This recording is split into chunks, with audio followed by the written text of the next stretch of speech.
Dark राजकुमार के साथ। तो चलिए पढ़ते हैं आज की कहानी की ओर।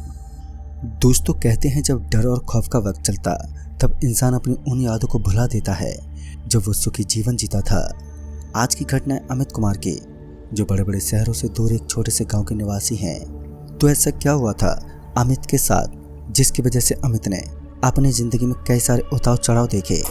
रात का समय होने को चला था और आज ठंडी हवाएं तो चल ही रही थी, मगर अमित जैसे ट्रक ड्राइवर के लिए ये बिल्कुल ठीक नहीं था, क्योंकि नवंबर के उस दौर में ठंड ने अपना जादू चारों तरफ बिखेर कर रखा हुआ था। उस शाम अमित अपने ट्रक को लेकर वापस फैक्ट्री में पहुंचा तो रात के करीब 9:30 बजने को चले थे, जिस वजह से अमित ने अपने ट्रक को एक साइड में लगाया और फिर घर जाने की तैयारी करने लगा।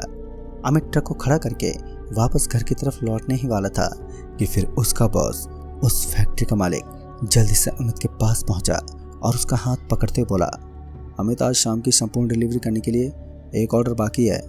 अमित का चेहरा गुस्से से लाल हो चुका था, मगर वो जानता था कि सामने खड़ा शख्स उसी का बॉस है और बॉस के सामने बोलने का मतलब अपनी नौकरी को गंवा देना। और यही एक बड़ी वजह थी कि अमित को ना चाहते भी उस डिलीवरी के काम को पूरा करना पड़ा। और अमित चुपचाप ट्रक को वापस निकालते हुए कहने लगा कि अरे सर, एड्रेस तो बता दीजिए। लिहाजा उस कंपनी का वो बॉस अमित के करीब पहुंचते बोला, NS 56 से होते हुए रहस्यपुर पहुंच जाना, वहीं करनी है डिलीवरी। फिर अमित ट्रक का गियर डालते हुए उस डिलीवरी को पूरा करने के लिए चल दिया। रास्ता तो सच में वीरानी था और सूखे पेड़ उस ठंड के माहौल में अमित के दिल में भय पैदा कर रहे थे। अमित भी बड़ी हिम्मत वाला आदमी था, उसे कभी सुनसान रास्तों के ऊपर डर नहीं लगता, लेकिन आज पता नहीं क्यों उसके मन में काफी अजीब अजीब विचार चल रहे थे। ऐसा लग रहा था मानो उसके साथ कुछ बुरा होने वाला है। लेकिन उसने एक गहरी सांस लेते हुए ट्रक को आगे बढ़ाना ठीक ही समझा। फिर कुछ देर के बाद वो एक ऐसे स्थान पर पहुंच गया जहां चारों ओर कचरा के बड़े बड़े ढेर लगे हुए थे और साथ ही उसकी बदबू भी काफी भयानक रूप से इलाके में छाई हुई थी। अमित ने अपने चेहरे के ऊपर अपना हाथ लगा लिया ताकि वो भयानक बदबू उसके मुंह के अंदर तक ना जा सके, और इतने में उसकी ट्रक से कुछ जोर से टकरा गया। और इस आवाज को सुनते ही अमित को महसूस होने लगा कि उसने अभी अभी एक बड़े एक्सीडेंट को जन्म दिया है। अब अमित पूरा घबरा चुका था और आज उसके साथ उसका खलासी भी नहीं था, जिस वजह से उसका खौफ दुगना होने लगा। अब उसकी इतनी हिम्मत नहीं थी कि वो कुछ दूर और अपने ट्रक को ड्राइव कर सके। अपने ट्रक से नीचे उतरने के बाद वो देखने लगा कि आखिर टक्कर किसकी लगी है। यही सोचते हुए वो इधर से उधर टहलने लगा।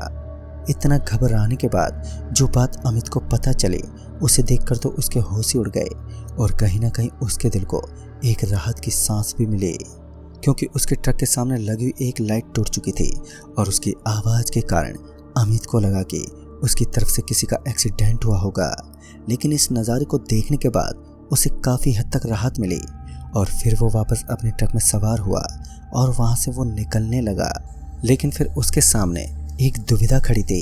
दरअसल उसके सामने एक बूढ़ा आदमी खड़ा हुआ नजर आ रहा था, जिसने अपने पूरे बदन को काली काली एक कंबल से ढक रखा था। वो सड़क के किनारे एक जगह पर स्थिर खड़ा था। पहले तो अमित को ये समझ ही नहीं आया कि वो आदमी इतनी रात को यहाँ पर कर क्या रहा है।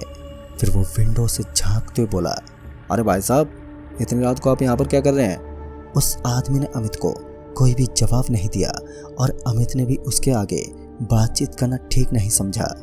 और इतने में ही वो बूढ़ा शख्स अपने छोटे छोटे कदम पीछे की तरफ हटाने लगा और वो उस सड़क से नीचे उतर गया। फिर उसने एक और अजीब हरकत दिखाई। दरअसल सड़क से नीचे उतरने के बाद वो एक बार फिर सड़क के बीचों बीच पहुंचा और इस बार वो उस सड़क के बीचों बीच एकदम से लेट गया, जो काफी अजीब था। अमित का दिमाग तो अब घूम चुका था। गुस्सा तो उसके चेहरे पर साफ साफ दिख रहा था। उस आदमी की हरकतें अमित को गुस्सा दिलाने के लिए भी जायज थी।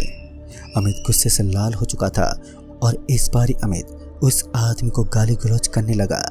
लेकिन इसके बावजूद भी उस आदमी पर अमित की बातों का कोई असर ही नहीं पड़ा।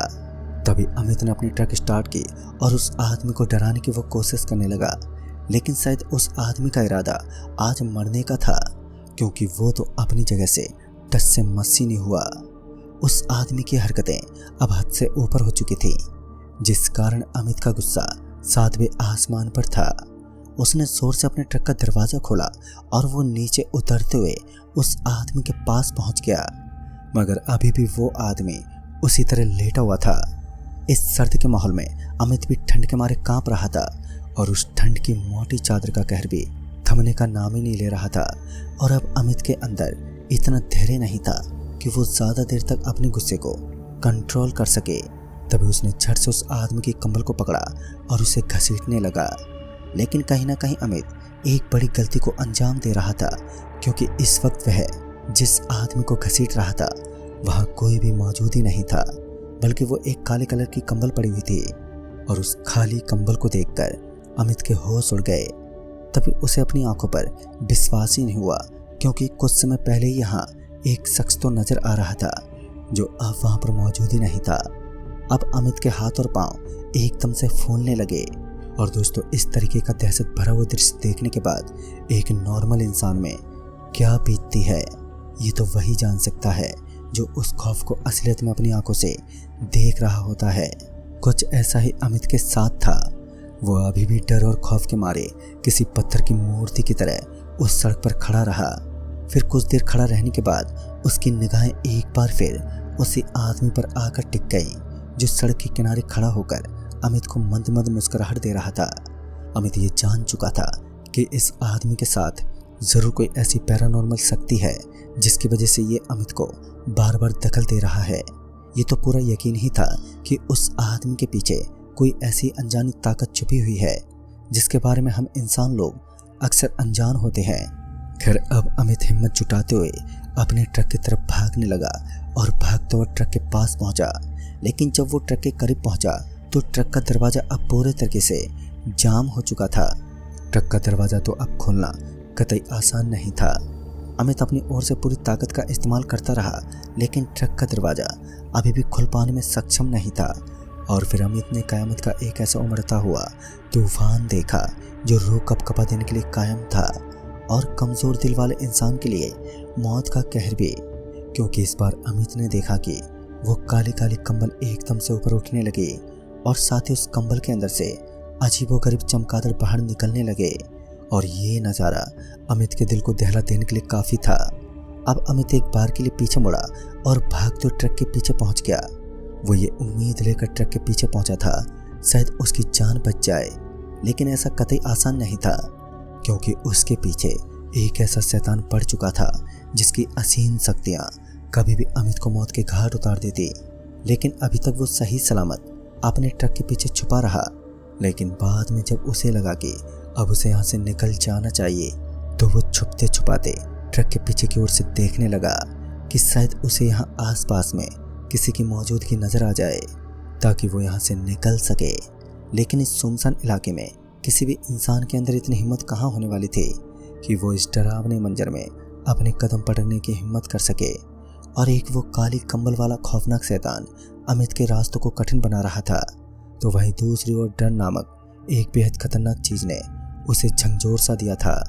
अब उसे समझ ही नहीं आ रहा था कि अब उसे क्या करना चाहिए, क्योंकि सारा दारोमदार उसके ट्रक पर था, क्योंकि उसकी ट्रक भी किसी दुखी इंसान की भांति अमित से नाराज हो चुकी थी।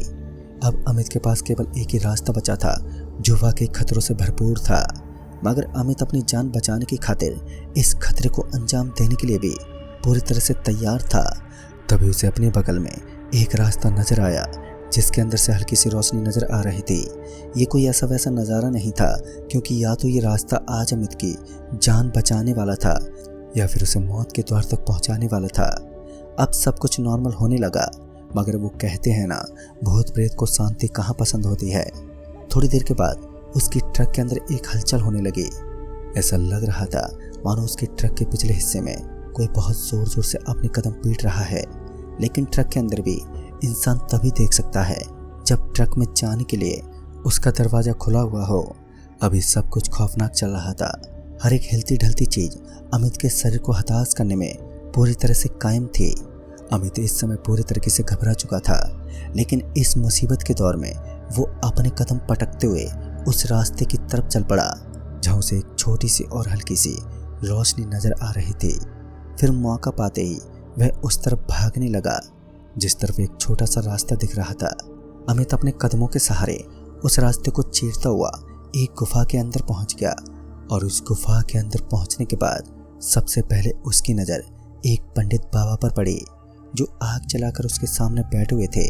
और इस बात से ये साफ जाहिर हो रहा था कि इस आग के सामने बैठा ये इंसान एक पंडित बाबा है। लिहाजा अमित अपने घुटने टेकते हुए उनके सामने बैठ गया और वो चुपचाप एक चुप्पी साधते हुए उनके सामने गिड़गिड़ाते हुए एकदम से बोल पड़ा, हे महात्मा, मेरी ज़िंदगी खतरे में है और इसमें शायद आप ही मेरी ज़िंदगी की रक्षा कर सकते हैं। इतना बोलने के बाद जब उस साधु बाबा की आंखें खुली तो उसने देखा कि उनके बाएं छोर से एक रोशनी झलक रही थी और उस रोशनी के सामने वो अमित नाम का शख्स बैठा हुआ था और वो अपनी ज़िंदगी की भीख मांग रहा था।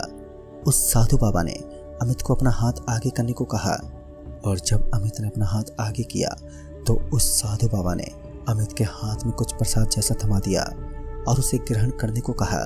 फिर अमित ने ऐसा ही किया और फिर उसके तुरंत बाद ही अमित की आंखों के सामने काला घनघोर अंधेरा छाने लगा और उसकी आंखें बंद हो गईं।